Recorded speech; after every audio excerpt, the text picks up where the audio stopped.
I am Bobby Dietz, and this is a book review on the 22 Immutable Laws of Marketing by Al and Jack. They have written a bunch of different books and very entertaining.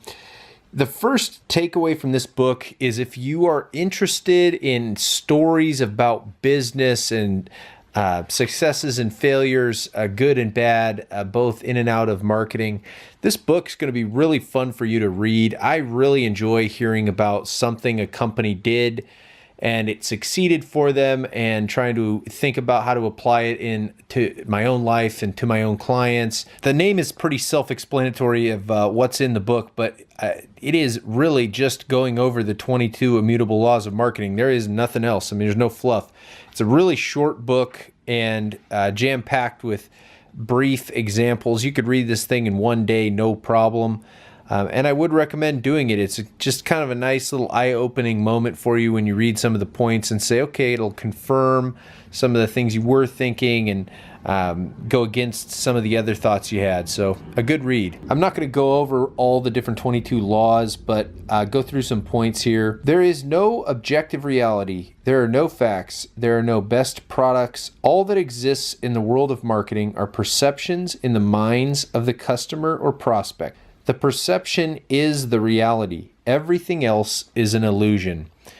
That is very true, and they give an example or two here of different situations of how you might apply that. But, as a marketer, you're really just trying to make people think a certain thing that makes them feel a certain feeling and take a certain action. And the story that you tell them will get that across and establish that firmly in their minds. History teaches that the only thing that works in marketing is the single bold stroke. Furthermore, in any given situation, there's only one move that will produce substantial results.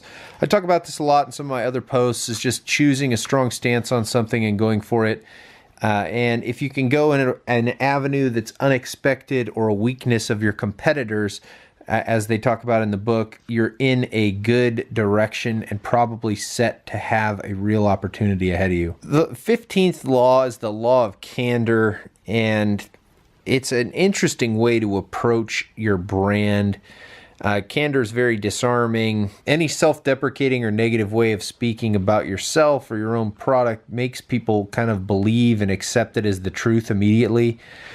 You have to be careful with the way you do it, and they talk about different examples of how to be careful and examples in the past. The best example of this chapter is probably Listerine, talking about the company admitting that it tasted really bad and leveraging that to having it be the thing that kills a lot of germs, because people just naturally assume that if it tastes like disinfectant, it probably does kill a lot of the germs. It's just a reasonable way to connect dots in a buyer's mind, but also overcome the fact that it does taste bad. So you could see how it would backfire if they tried not to just admit that up front and then people buy it and think it tastes bad. But if they have their expectations set, they're not disappointing anybody, and everyone understands what they're getting into when they buy the product. Another example they give in the book here is grape nuts. I'll just read this one. General Foods admitted that grape nut cereal was a learned pleasure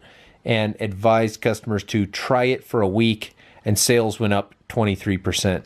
That is such a bold way to advertise your cereal, but perception's the reality, and if people perceive that as the way they need to eat it, or they have to understand that it tastes different, they're going to be more accepting of the flavor when it hits their mouth. Just very, very smart. There's a chapter discussing Me Too products, basically just copycats of a market leader or the first in. And that's what it's really about, is the benefit of being the first in, giving some great examples of how difficult it is to have a real strong amount of market share in an industry if you're not the first person in.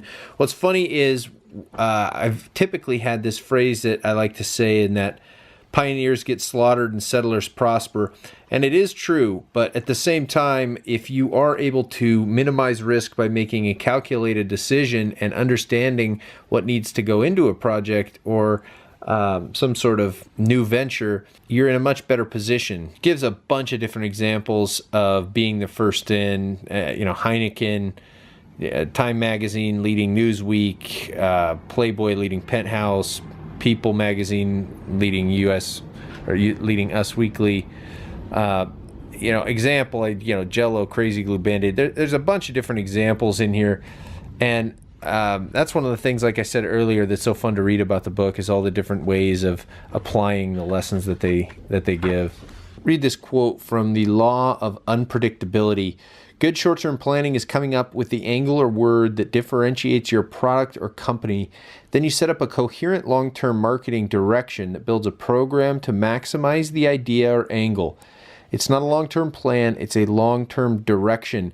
And he goes on and on about this example of Domino's Pizza wanting to be the home delivery company for pizza and needing to expand the franchise and what it took to make it happen, make it successful. Another example of these great examples they give throughout the book. Very fun to read these real life examples and why these are the laws of marketing. One of the cooler chapters in the book is the law of acceleration, really about how to scale or grow your brand successfully, especially if you're riding a wave. He refers to it as a fad versus a trend, giving an example of how Ninja Turtles blew up and Barbie didn't.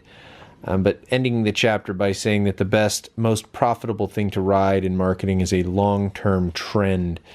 And, he's very right on, because you can overdo it with your product and try and create line extensions and try and leverage the heck out of it.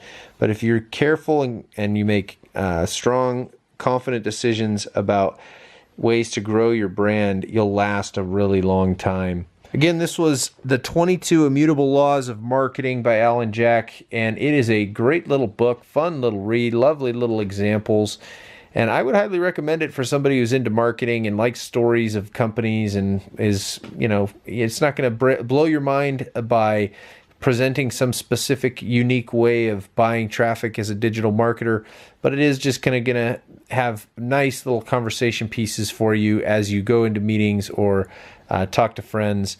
And I would encourage you to pick it up and give it a read. It's not that long. I'm Bobby Dietz. Thanks for watching. Make sure you like, follow, subscribe, all those different things. We're putting out advertising, marketing related videos all the time. We also talk about product ownership and ways to optimize conversion paths, things like that. So if that's interesting, feel free to subscribe and follow along.